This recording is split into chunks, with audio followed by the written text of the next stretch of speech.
Donc bonjour à toutes et à tous, je suis Myriam Victor et je suis ravie de vous accueillir à cette webconférence qui est à destination des chefs d'entreprise, des RH, des élus de CSE et des délégués syndicaux.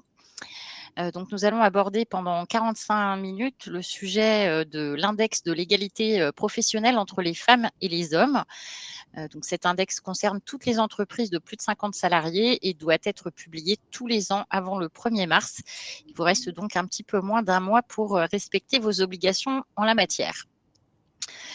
Avant d'entamer cette webconférence, juste quelques mots pour présenter Jury Travail à ceux qui ne nous connaissent pas encore.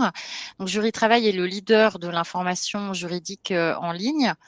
C'est tout d'abord un très grand nombre d'articles sur l'actualité juridique. C'est surtout un abonnement qui vous donne accès à une base documentaire juridique rédigée dans un langage clair.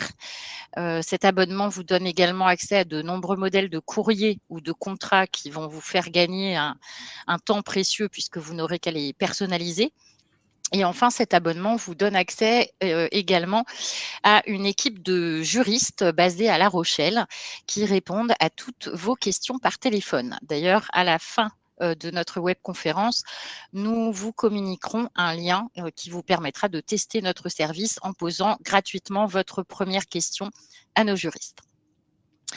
Jury Travail, c'est également un réseau d'avocats auquel appartient maître Rosine de Matos, avocate au barreau de Paris, que nous avons le plaisir de retrouver aujourd'hui.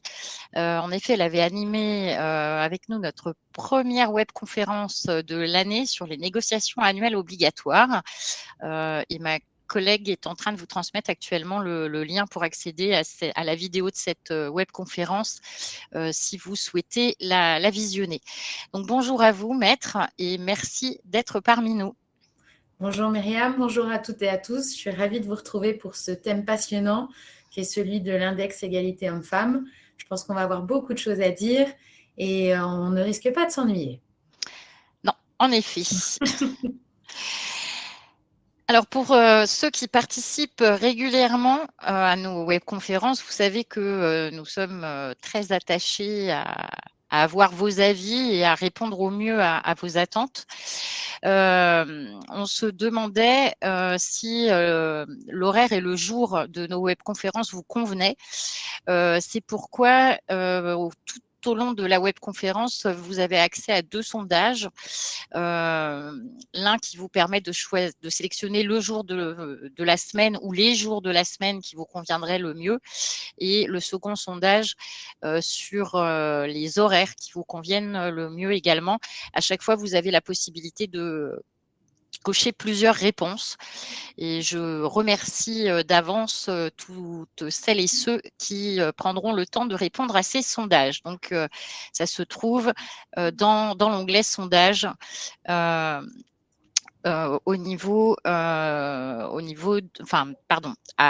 droite des vidéos. Alors, revenons donc à notre sujet du jour. Comme d'habitude, nous avions mis à votre disposition un formulaire en amont de cette webconférence afin de vous permettre de poser toutes vos questions.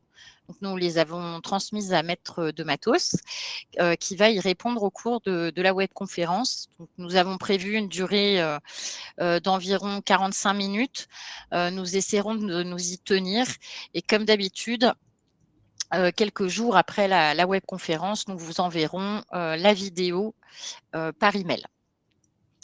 Si vous souhaitez poser des questions au cours de la webconférence, je vous invite à les poser dans l'onglet questions, toujours dans la partie située à droite de la vidéo. Et j'en profite pour remercier vivement ma collègue Marine qui vous répondra en vous orientant vers des dossiers ou des articles de notre site. Et si vous avez besoin de conseils juridiques, je vous invite à contacter Maître de Matos, dont vous voyez les coordonnées sur la présentation. Donc, n'hésitez pas pour tout besoin de conseils juridiques. Maître de Matos est à votre écoute. Alors, toutes les questions que vous nous avez envoyées ont été regroupées sous différentes thématiques. Là, vous voyez également le plan de notre webconférence à l'écran. Nous aborderons d'abord le détail du calcul de l'index d'égalité professionnelle. Ensuite, nous évoquerons la publication et la communication de cet index. Et enfin, les sanctions, il faut bien en parler également, en cas de non-publication, de non-communication et de résultats inférieurs à 75 points. Alors, en guise d'introduction, maître, pouvez-vous nous rappeler pourquoi et quand cet index est-il apparu? Donc, nous rappeler également quelles entreprises doivent le calculer et le publier et quel est l'objectif de cet index? Je vous remercie, Myriam. Alors, il s'agit effectivement d'un index qui doit être publié aujourd'hui par les entreprises d'au moins 50 salariés le 1er mars de manière visible et lisible. Alors, la genèse un petit peu de cet index est assez récente puisque, en fait, ce mouvement a été initié par la loi du 5 septembre 2018 pour la liberté de choisir son avenir professionnel qui est entrée en vigueur progressivement. C'est-à-dire qu'on avait posé dans la loi le principe de l'index, mais il s'est appliqué progressivement, c'est-à-dire que depuis le 1er mars 2019, cette obligation concerne les entreprises d'au moins 1000 salariés.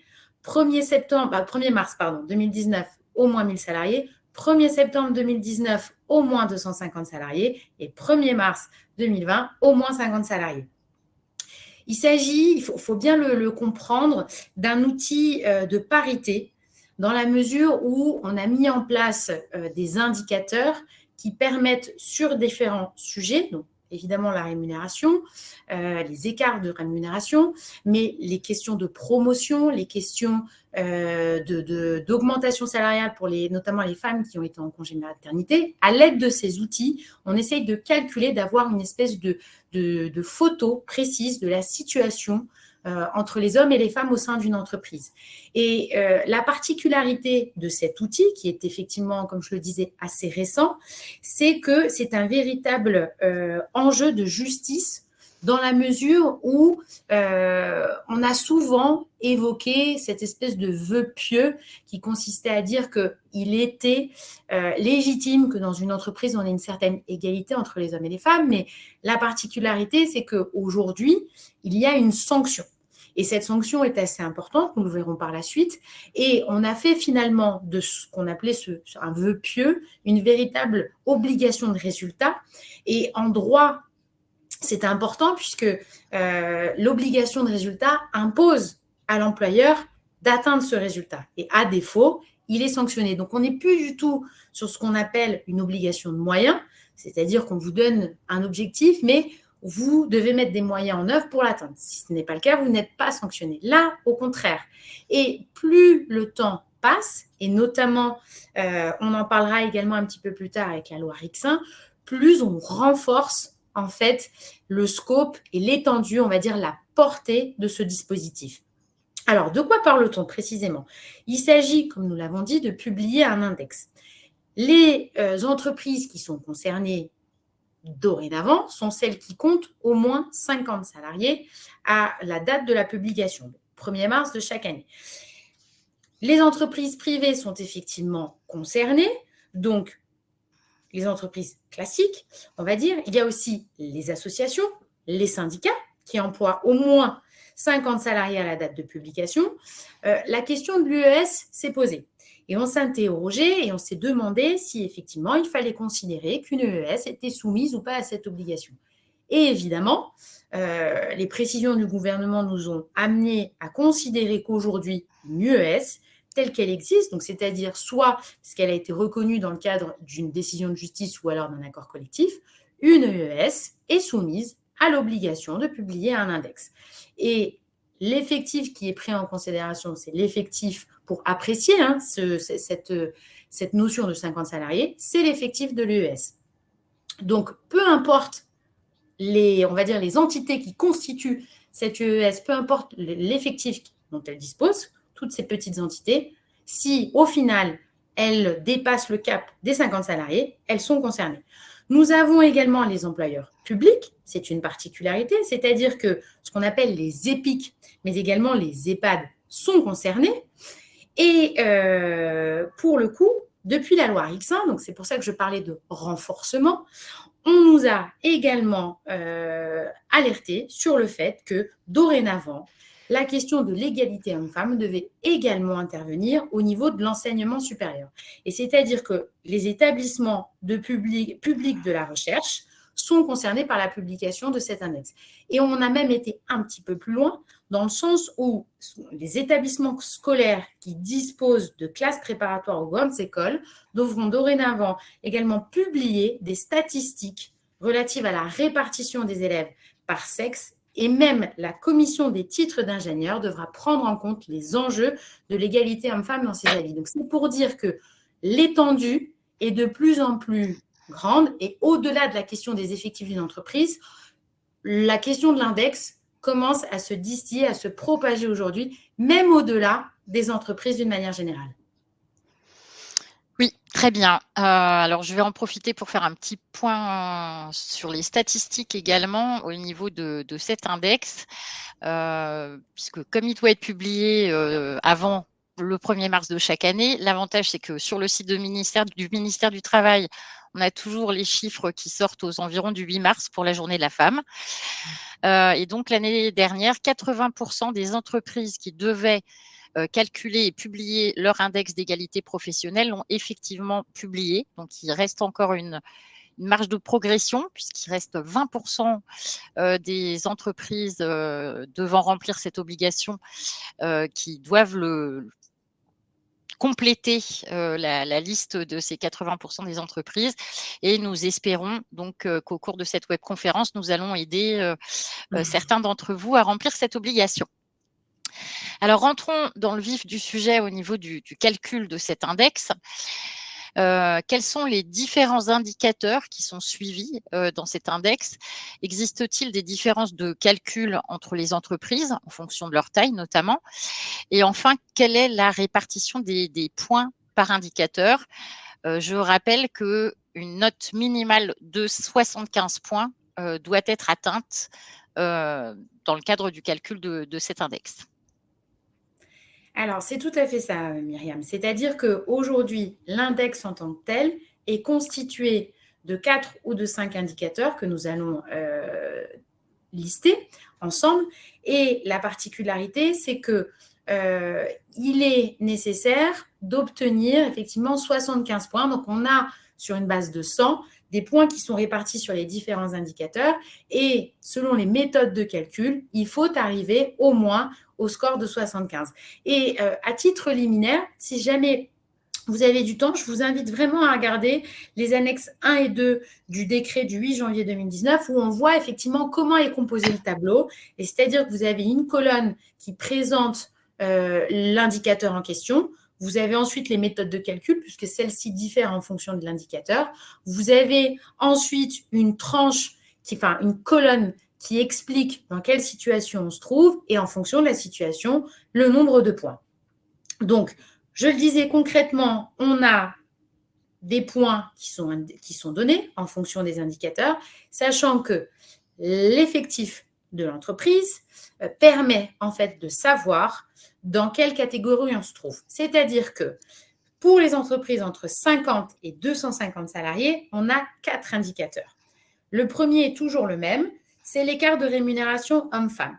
Et là, on a un maximum de 40 points qui peuvent être attribués. Ensuite, on a comme indicateur l'écart de répartition des augmentations individuelles. Il s'agit entre 0 et 35 points qu'on peut attribuer. On a ensuite le nombre de salariés augmentés à leur retour de congé maternité. Là, ça rappelle cette fameuse obligation qui est de dire que les femmes qui sont en congé de maternité, c'est une obligation légale, c'est dans le Code du travail, ne doivent pas être défavorisées et doivent bénéficier des mêmes augmentations que les autres salariés qui sont sur des postes équivalents. Donc là, on a entre 0, on a soit 0, soit 15. C'est-à-dire que soit l'entreprise, elle remplit la condition et elle a 15 points, soit ce n'est pas le cas et elle tombe tout simplement à 0. Dernier indicateur pour ce type d'entreprise, c'est la parité parmi les 10 plus hautes rémunérations. Et là, l'éventail de points va entre 0 et 10. Ça, c'est pour les entreprises, on a dit, entre 50 et 250 salariés. Pour les entreprises au-delà de 250 salariés, on a un indicateur supplémentaire qui est celui de l'écart de répartition des promotions. Et donc, forcément, ça redistribue, on va dire, le nombre de points, puisque là, sur le premier, on est toujours entre 0 et 40. Sur le deuxième, on est plutôt 0,20. Sur celui-ci, on est 0,15. Et petite précision, on entend par promotion le franchissement d'un niveau ou d'un coefficient supérieur. Pour ce qui était du nombre de salariés augmentés à leur retour de congé maternité, on est toujours sur soit 0, soit 15. Et enfin, la parité parmi les 10 plus hautes rémunérations, 0 et entre 0 et 10. Donc, toujours bien déterminer effectivement quel est votre effectif pour savoir dans quelle catégorie vous vous trouvez, de manière à bien identifier les indicateurs qui vous concernent. Et ensuite, comme je l'ai indiqué, on rebascule sur l'autre colonne qui est la méthode de calcul. Et comme je vous le disais, les méthodes de calcul diffèrent en fonction de l'indicateur concerné. Par exemple, le premier, qui est celui relatif aux rémunérations, on va avoir des tranches d'âge et une répartition par tranche d'âge et par poste équivalent. Forcément, cette méthode de calcul n'est pas pertinente par rapport à l'indicateur qui concerne l'augmentation des femmes qui sont de retour de congé maternité. Donc, c'est pour ça qu'il faut être vigilant par rapport à ce fameux tableau et bien regarder quelle est la méthode de calcul qui va être retenue. Un autre sujet aussi qui est important lorsqu'on est sur ces questions d'indicateurs, c'est que d'une manière générale, ce qu'il faut bien avoir à l'esprit, c'est que tous les indicateurs ne sont pas nécessairement calculables. Vous pouvez être dans une situation où, certes, vous êtes soumis à l'index, mais vous ne pouvez pas avoir de données sur vos indicateurs. Par exemple, si vous n'êtes pas en capacité d'avoir des données sur 12 mois consécutifs. Admettons que vous ayez passé le cap des 50 salariés et vous êtes concerné, on va dire, peut-être au mois de novembre de l'année précédente, mais pour autant, vous étiez une entreprise qui s'est créée de manière récente. Là, vous n'avez pas suffisamment de données à conserver pour l'indicateur en question. Autre point important, c'est qu'en général, on prend en considération les salariés qui ont 6 mois de présence, alors continue ou discontinue, mais dans l'entreprise. Donc, si vous n'avez pas de salariés concernés, vous n'avez pas d'indicateur. Et le cas échéant, ce qui se passe, c'est que les autres indicateurs sont calculés et on fait ce qu'on appelle on applique la règle de la proportionnalité pour voir si au total, on était ou pas sur la base des 75. On va dire virtuellement. Si c'est le cas, tout va bien. Si ce n'est pas le cas, attention, puisque là, évidemment, vous ne bénéficierez pas de cette règle de la proportionnalité et il faudra s'expliquer sur les raisons qui ont amené cette situation, notamment auprès du CSE et de la DRIT. Donc, surtout, ne pas considérer, et ça, c'est peut-être l'écueil de certaines entreprises, parce que je n'ai pas d'indicateur, je ne peux pas le calculer, je suis exonérée. Absolument pas. Et au contraire, vous avez, et c'est la particularité de cette loi, c'est que vous êtes quand même soumis à l'obligation de publier les indicateurs calculables. Vous devez transmettre les informations et les résultats au CSE, également en informer l'administration, voire se couvrir par un accord collectif ou à défaut un plan d'action.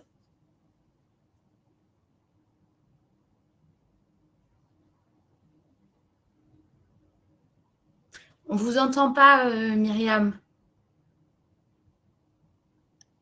Ah, voilà. Non?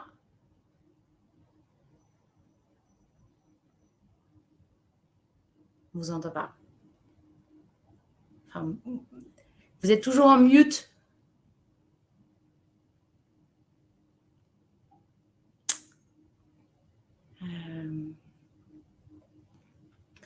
Votre micro est coupé.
Nous rencontrons, je crois, un petit problème technique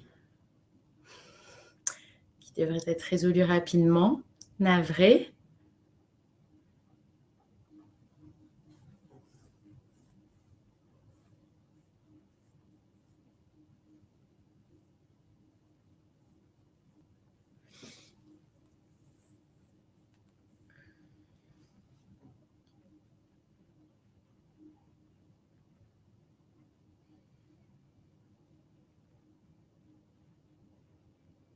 Donc, Myriam s'est déconnectée. Je pense qu'elle va nous rejoindre très rapidement.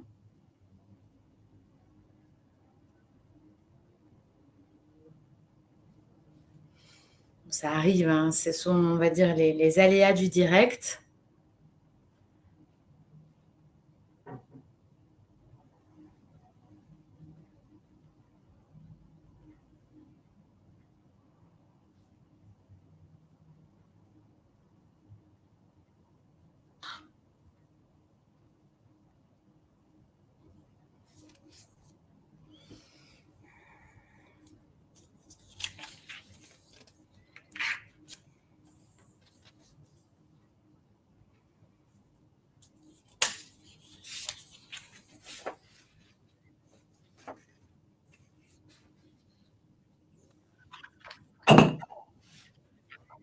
Alors, est-ce Vous que êtes avec nous?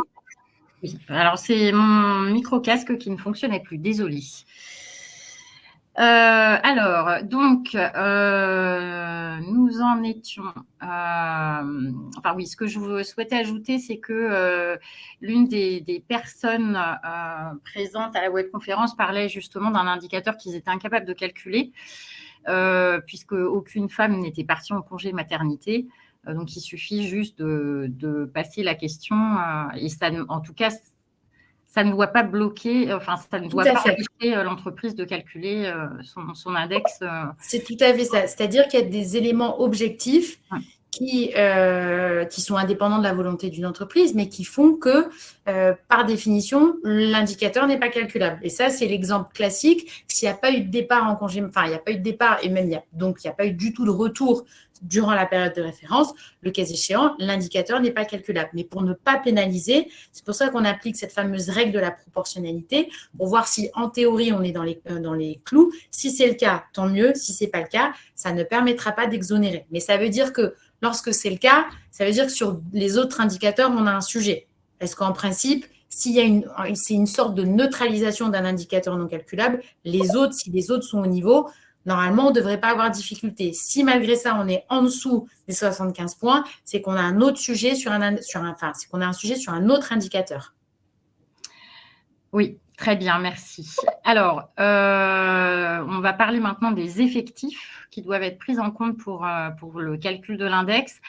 Les intérimaires, par exemple, doivent-ils être intégrés au calcul et la prise en compte de ces effectifs est-elle la même pour tous les indicateurs, pardon.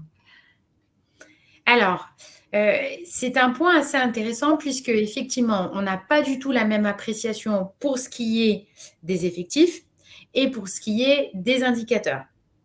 Pour ce qui est des effectifs, donc on apprécie effectivement, enfin, on part du postulat qu'on retient l'application des critères, on va dire, qui sont classiques sur la base d'une période de référence annuelle qui va être choisie par l'employeur. Ceci étant, on a effectivement exclu certaines catégories. Donc, les apprentis, les contrats de professionnalisation.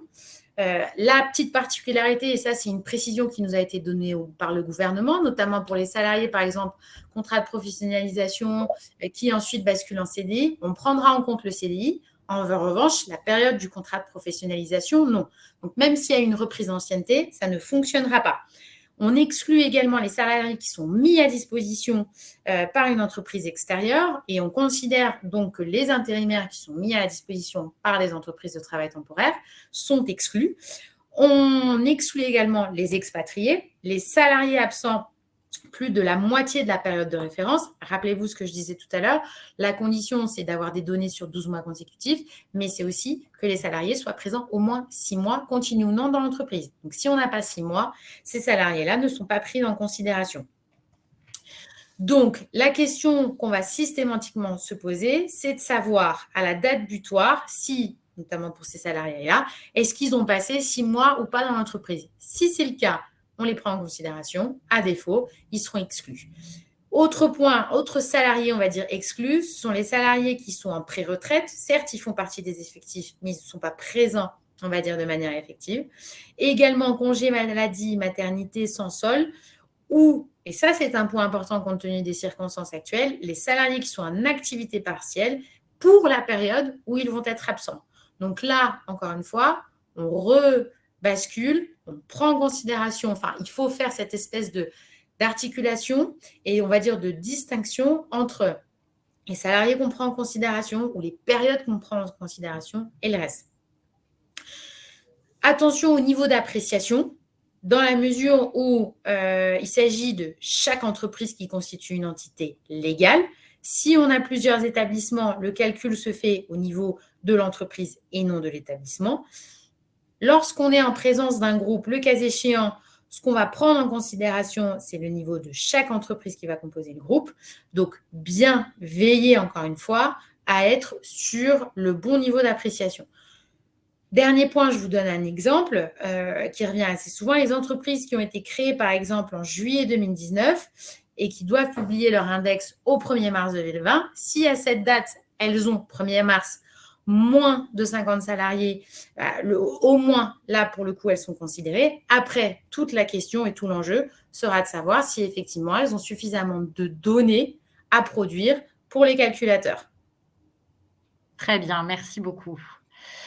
Alors, parlons maintenant des éléments de rémunération à prendre en compte. Tout ne rentre pas non plus dans le calcul. Pouvez-vous nous préciser un peu les choses?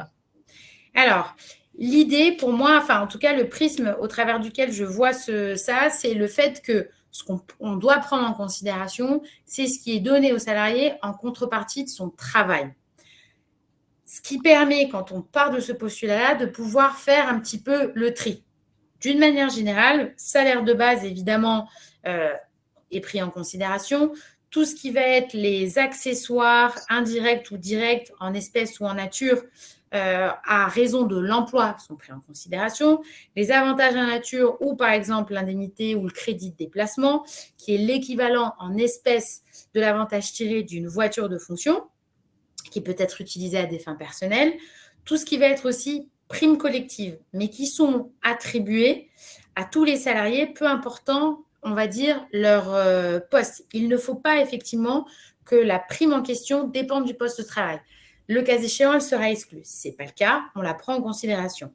La prime exceptionnelle sur le pouvoir d'achat, la PEPA, là pour le coup, elle n'est pas liée au poste de travail, donc on la prend en considération.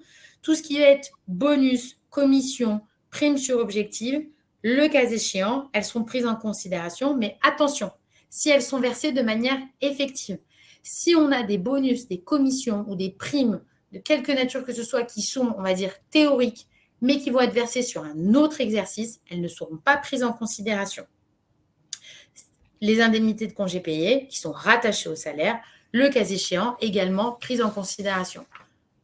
Par définition, on va exclure les majorations, des heures travaillées, par exemple, qui vont être réalisées un jour férié ou, par exemple, les majorations pour travail réalisé le dimanche. Pourquoi?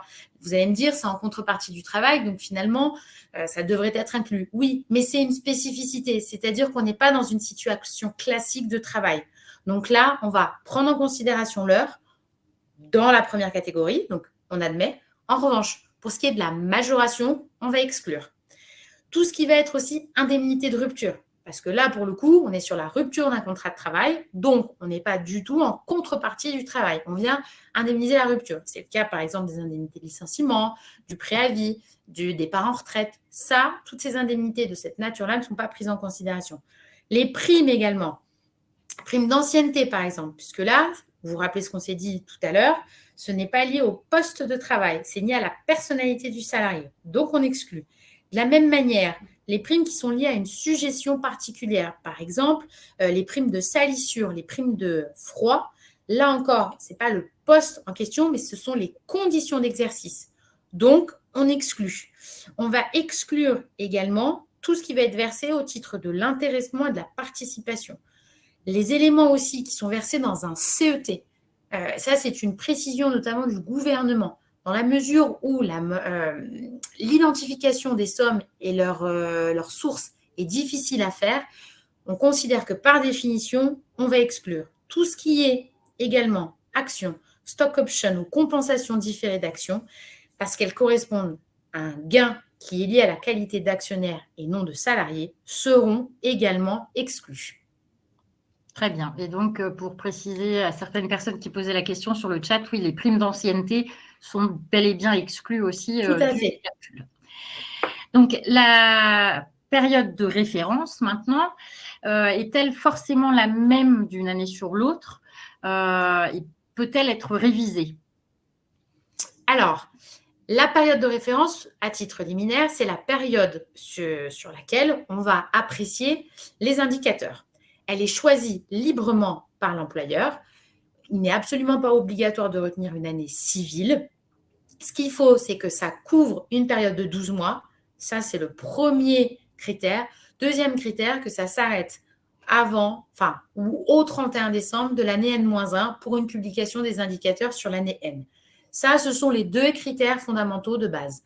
Une fois qu'on a ça et qu'on a pris ces éléments en considération, à partir de là, l'employeur est libre de définir la période de référence qu'il choisit. En revanche, une fois qu'il a défini une période de référence, il ne peut pas la changer d'une année pour l'autre. Pourquoi? Parce que ce qu'on veut éviter, c'est qu'à un certain moment, l'employeur choisisse une année de référence qui lui convient, enfin une période de référence qui lui convient, qui lui est favorable, et que l'année suivante, il rechange parce que la période de référence ne lui est plus favorable. Dès lors qu'on s'engage sur une période de référence, d'une année sur l'autre, on ne peut pas modifier. Sauf circonstances exceptionnelles du type changement dans la constitution de l'UES, on va dire vente ou acquisition de l'entreprise. Là, pour le coup, c'est possible, mais on est dans des cas d'exception. Et attention, il faudra absolument justifier de ce caractère exceptionnel auprès de l'administration, et notamment de la DRIT.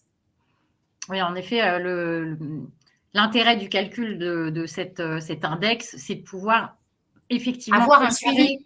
Le comparer d'une année sur l'autre et si exactement. Les références Exactement. Donc, si on permet de moduler d'une année sur l'autre, finalement, on permet une espèce de modulation en fonction de ses intérêts propres et de ses circonstances, et on n'a pas de traçage.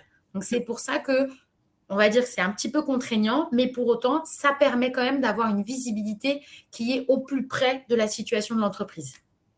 Très bien, merci beaucoup. Alors, dans quel cas l'employeur doit-il obligatoirement consulter le comité social et économique, donc le CSE, au sujet du calcul de l'index? Alors, on le disait tout à l'heure quand on évoquait la question des indicateurs. En fonction de l'indicateur en question, on a des méthodes, des clés de répartition, on va dire, spécifiques.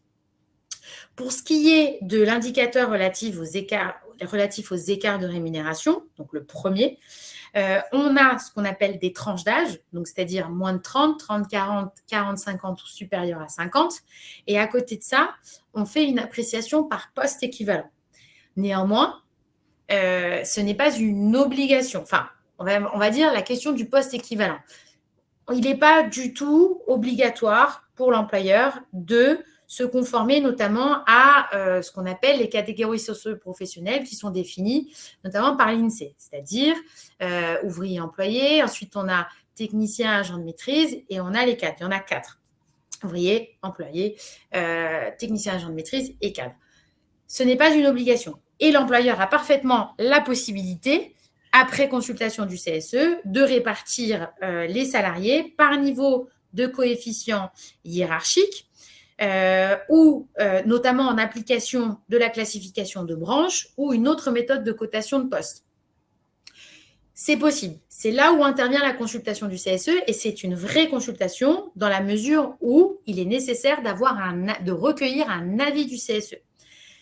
Si finalement, pour des raisons qui lui sont propres, l'employeur ne souhaite pas recourir en tout cas modifier et en tout cas recourir à ces types de méthodes de cotation, il peut tout simplement, comme je l'indiquais, recourir au CSP, sachant que il peut, en fonction des circonstances, également, on va dire, fusionner certaines catégories socio-professionnelles, par exemple prendre cadre, non-cadre, en fonction de sa situation. Hein. Peut-être que dans son entreprise, il n'a pas forcément d'ouvriers, d'employés, de techniciens ou d'agents de maîtrise.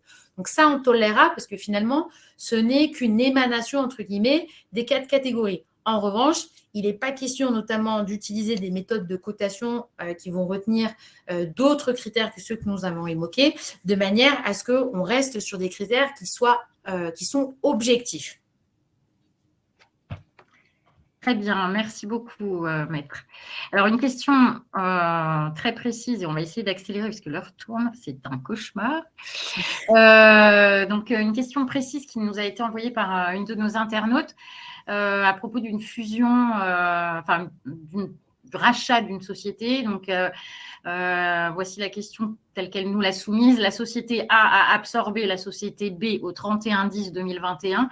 Comment devons-nous déclarer l'index sur chacune des entités? Et plus généralement, du coup, le ministère du Travail a-t-il prévu des personnes à contacter pour aider les entreprises à calculer leur index? Alors, c'est une question un petit peu, on va dire, sensible, dans la mesure où, d'une manière générale, dans ce type de situation, l'opération corporate, en fait, va avoir des conséquences sur l'appréciation, on va dire, en social et notamment en droit du travail, sur ce qu'on fait des contrats et donc ce qu'on fait avec l'index.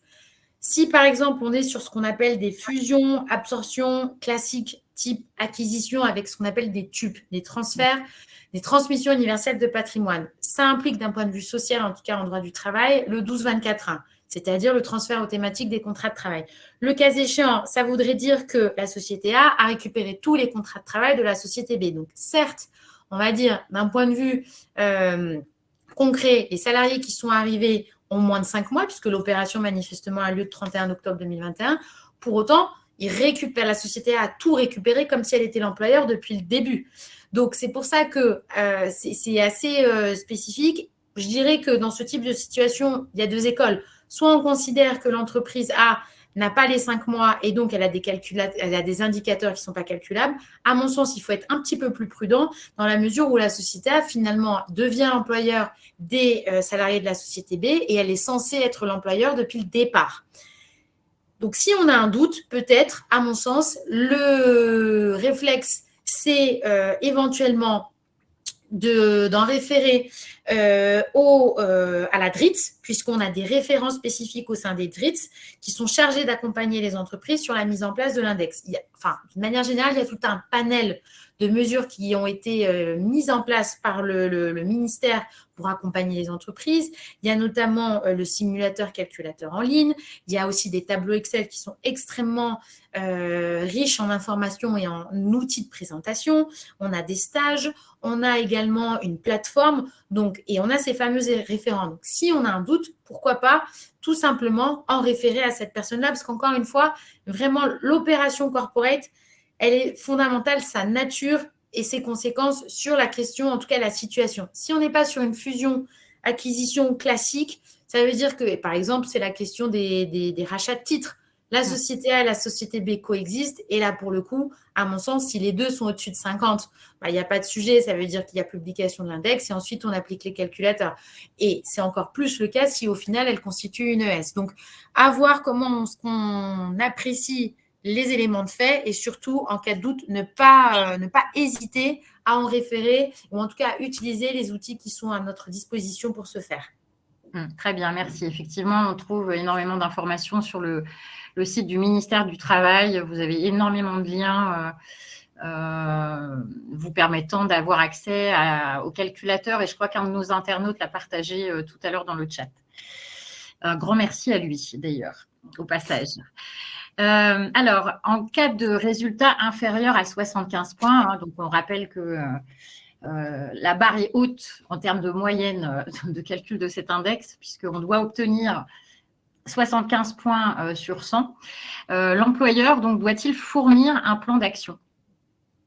Alors, effectivement, ce qui se passe quand on est dans la situation où on n'atteint pas, on va dire, la barre fatidique des 75 points, on a un délai déjà de 3 ans, il faut le savoir, pour se mettre en conformité, sachant que ce délai peut même être augmenté d'1 an supplémentaire. Donc, l'idée, c'est vous n'allez pas être sanctionné tout de suite si, encore une fois, vous faites les efforts pour vous mettre en conformité. Et notamment, lorsqu'on appelle faire les efforts pour se mettre en conformité, il y a effectivement l'obligation, notamment dans le cadre de la négociation obligatoire, de mettre en place des mesures adéquates et de correction et un plan d'action de manière à ce que de manière à faire en sorte que les indicateurs, et en tout cas que la note maximale de 75, enfin la note minimale plutôt de 75% soit atteinte. Vous avez quelques exemples de mesures correctives. En quelques mots, je dirais par exemple modifier les grilles de classification, les ajuster entre les hommes et les femmes, développer la formation professionnelle continue. Un point très important qu'on a relevé, notamment pour ce qui est du travail à temps partiel, on a constaté dans un certain nombre d'entreprises que c'était ce qu'on appelait du temps partiel subi. Donc là, l'idée, c'est de faire en sorte que les femmes qui sont visées par ce temps partiel pour des raisons spécifiques et qu'ils le subissent, notamment sur des postes type de caissière ou d'hôtesse d'accueil, faire en sorte qu'on ne soit pas dans ce type de situation, les aider à basculer, pourquoi pas, sur un temps complet et réformer également les pratiques de recrutement de manière à ouvrir le scope sur des postes à responsabilité aux femmes. Donc, encore une fois, il y a un délai, on demande des mesures, en tout cas correctives, adéquates, en fonction de la situation de l'entreprise pour être en conformité. Sachant que les indicateurs doivent être mentionnés et la note sur le site et à défaut de site internet, il faut que ce soit porté à la connaissance des salariés par tout moyen. Donc, le point est important dans la mesure où il faut qu'il y ait une certaine transparence. Je pense que c'est vraiment le point fondamental de toute cette législation. L'idée, c'est que l'information existe, certes, mais elle est publiée. Donc, il faut transmettre, et même si vous n'êtes pas dans les clous, vous devez absolument le publier. Et comme je l'indiquais, ce qu'on regarde à la fin des fameux délais qui sont donnés pour la mise en conformité, c'est est-ce que ou pas l'employeur a finalement réussi à dépasser cette fameuse barre des 75 points. Si c'est le cas, tant mieux. Si ce n'est pas le cas, attention, puisque là, le risque en question, c'est un risque de pénalité financière, au moins de 1% des rémunérations soumises aux cotisations sociales, versées au cours de l'année civile précédant l'expiration du délai, et sachant que c'est la DRITS qui mène la procédure, et c'est la DRITS, qui a la possibilité ou pas d'ajuster en fonction des efforts qui ont été fournis par l'entreprise. Donc, la sanction existe, c'est pour ça que c'est une obligation de moyens. Donc, lorsqu'on se retrouve dans cette situation, ne pas considérer que c'est sans risque, dans la mesure où, au contraire, oui, on va vous donner des moyens et on va vous aider à atteindre l'objectif, mais attention si vous ne le faites pas dans les délais qui vous sont impartis. Très bien, merci beaucoup, Maître. Alors, je suis désolée, on a pris du retard parce qu'on a essayé de compléter certaines réponses. Et puis, il y a eu mon petit souci technique de tout à l'heure, dont je m'excuse de nouveau. Donc, je suis désolée, on va déborder un petit peu. Pour ceux qui doivent partir, je vous rappelle, on vous envoie de toute manière le replay derrière, dans les jours à venir. Alors, concernant la publication et la communication de l'index, où cet index doit-il être publié et à qui les entreprises doivent-elles le communiquer? Alors, aujourd'hui, la publication se fait sur le site internet. On parle d'une publication qui est visible et lisible, c'est-à-dire qu'il ne s'agit pas de mettre ça dans un coin du site ou sur un fil d'actualité tout en bas du fil d'actualité. Non, il faut que ce soit absolument visible, lisible, je dirais même tout simplement accessible, de manière à ce qu'on sache quelle est la note de l'index qui a été attribuée à l'entreprise. Il faut que cette publication se fasse avant le 1er mars 2020, donc raison pour laquelle vous disiez tout à l'heure, Myriam, que les employeurs qui sont concernés ont encore une trentaine de jours, un peu moins maintenant, pour se mettre en conformité. Sachant que parallèlement, il faut que la communication se fasse également auprès du CSE et également auprès de l'inspection du travail et notamment communiquer le lien du site internet vers lequel les résultats ont été publiés. Alors oui, Laetitia, effectivement, vous avez commis un tout petit lapsus, vous avez parlé de 2020, puisque c'était une partie de la mise en place de la loi. Il s'agit bien de mars 2022, effectivement. Oui, bien sûr.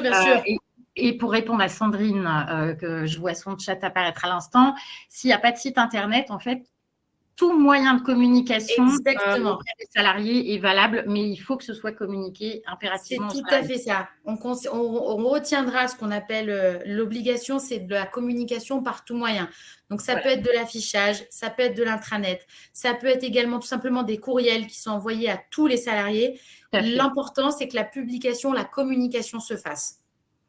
Et que vous puissiez apporter en cas de contrôle de l'inspection du travail, prouver qu'elle a été faite. Une preuve que ça a été effectif. Alors, le décret numéro 2021-265 du 10 mars 2021 et la loi Rixin, publiée le 24 décembre 2021, ont apporté des modifications à la publication et à la communication de l'index. Certaines d'entre elles sont applicables dès cette année. Quelles sont-elles ? Alors, dès cette année, et c'est pour ça que tout à l'heure, je parlais de renforcement, notamment en matière de publication et je dirais même d'efficacité du dispositif, dans la mesure où aujourd'hui, l'obligation de publication porte désormais sur l'ensemble des indicateurs relatifs aux écarts de rémunération entre les hommes et les femmes, alors que précédemment, il s'agissait uniquement de la note globale qui était obtenue au titre de l'index.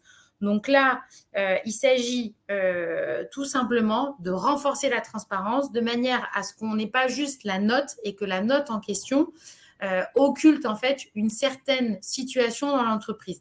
Dès lors que les indicateurs doivent être publiés, on a au moins une photo, ce que je disais tout à l'heure, cette fameuse photographie de la situation de l'entreprise de manière claire. C'est la disposition phare de la loi et qui est entrée en vigueur puisqu'il n'y avait pas de précision. En revanche, et ça, c'est, je dirais, encore une fois, peut-être le petit écueil, c'est qu'il y a d'autres dispositions qui sont extrêmement fortes sur la question de l'index et sur le renforcement de l'efficacité du dispositif. C'est la publication en interne et en externe des mesures de correction et des objectifs de progression de chaque indicateur selon des modalités qui sont définies en décret. Et on attend toujours les décrets. Et aujourd'hui, la publication doit se faire sur le site internet ou alors, comme on a dit, dans l'entreprise par tout moyen, mais également sur le site du ministère chargé du travail, dans des conditions, encore une fois, à déterminer par décret. Donc, on est toujours dans l'attente de ces fameux décrets. On espère qu'ils arriveront vite, dans la mesure où là, pour le coup, alors je ne sais pas si ça arrivera avant le 1er mars 2022, je ne pense pas. Ou en tout cas, je pense qu'on va peut-être faire un moratoire de manière à faire en sorte de laisser le temps aux entreprises pour qu'elles se mettent en conformité. Mais en tout cas, attention, les objectifs sont posés dans la loi, ils sont extrêmement forts. Encore une fois, sur la question de la publication et ce qu'on doit publier.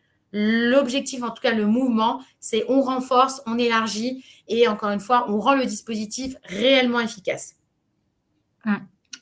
Très bien, merci beaucoup. Effectivement, les décrets d'application qui tardent, c'est notre lot quotidien.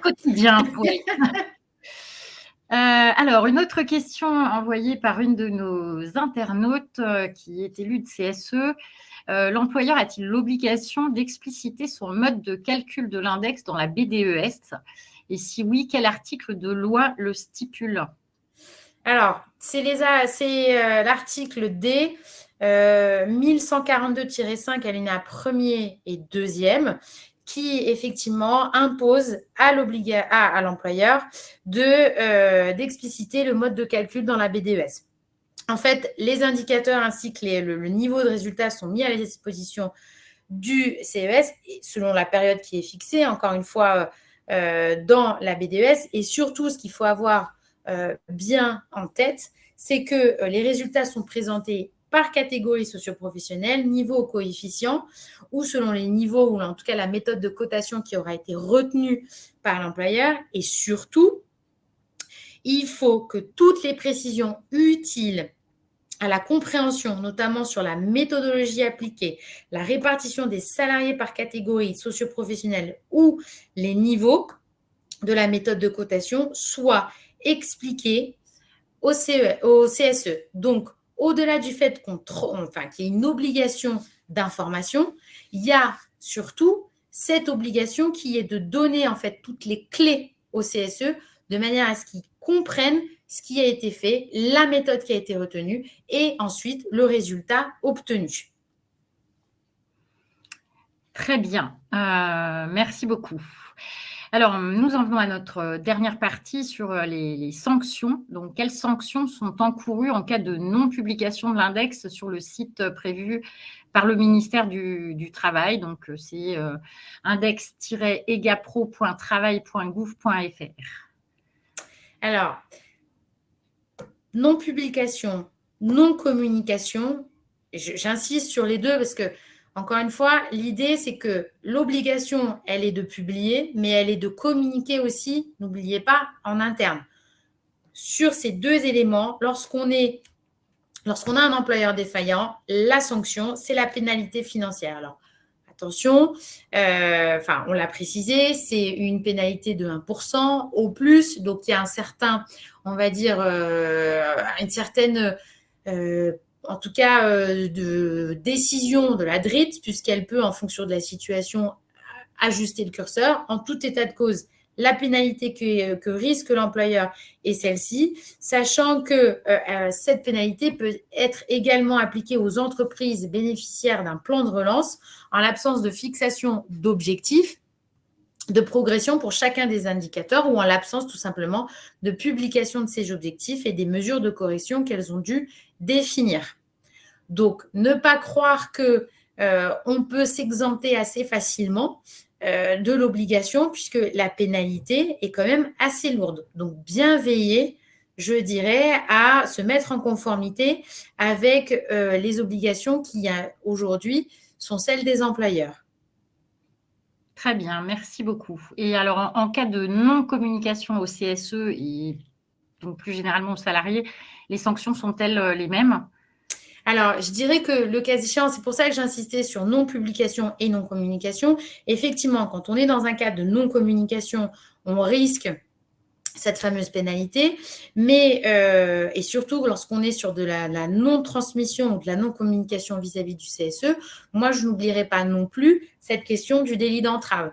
Puisque, je le disais, sur la pénalité, on a quand même une DRIT qui est en tout cas à la manœuvre, dans le sens où la pénalité est au plus de 1%, mais la DRIT peut l'ajuster en fonction de la situation. Lorsqu'on est dans un cas de délit d'entrave, on saisit le juge et c'est le juge qui statue, sachant qu'en plus, on peut avoir des procédures en référé. Donc, ce qui veut dire que ça va vite et la sanction tombe assez rapidement. À la différence de la procédure en matière de pénalité, où là, on est sur une procédure contradictoire, c'est-à-dire qu'on va avoir la DRIT qui va demander des explications, l'employeur peut répondre et la procédure dure un certain temps et c'est au terme de cette procédure-là que la DRIT va prendre une décision. Donc, c'est pour ça que oui, il y a cette pénalité financière, mais moi, je n'oublierai pas non plus cette question notamment du délit d'entrave vis-à-vis du CSE. Oui, tout à fait.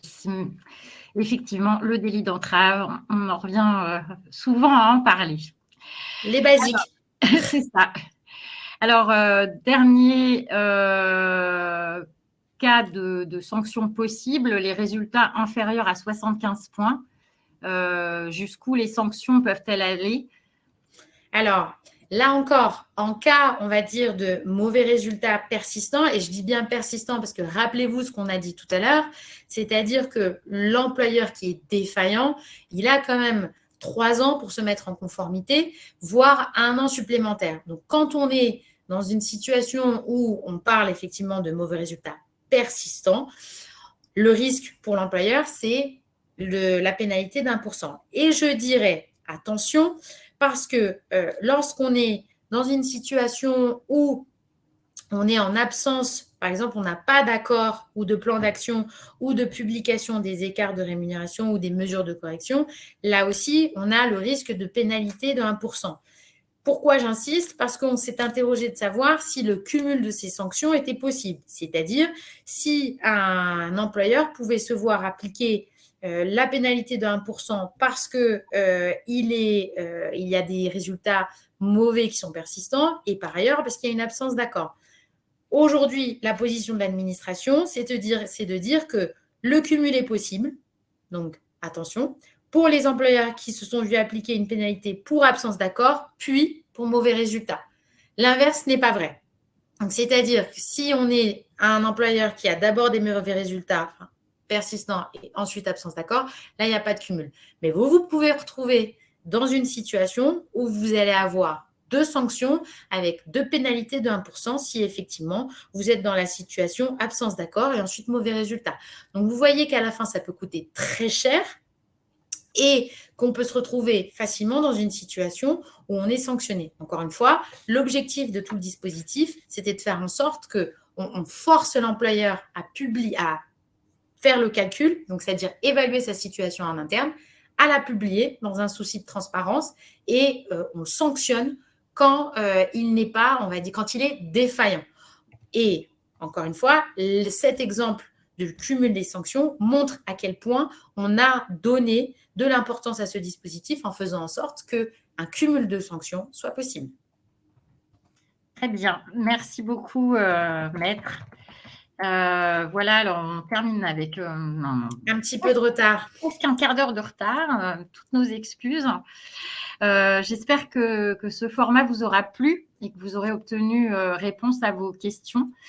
Et n'oubliez pas donc que vous avez jusqu'au 1er mars pour calculer et publier votre index d'égalité professionnelle. Je vous invite vivement à lire notre dossier sur le sujet. Marine vous a déjà transféré le lien par chat un petit peu plus tôt. N'hésitez pas à contacter Maître De Matos, dont je vous redonne les coordonnées à l'écran.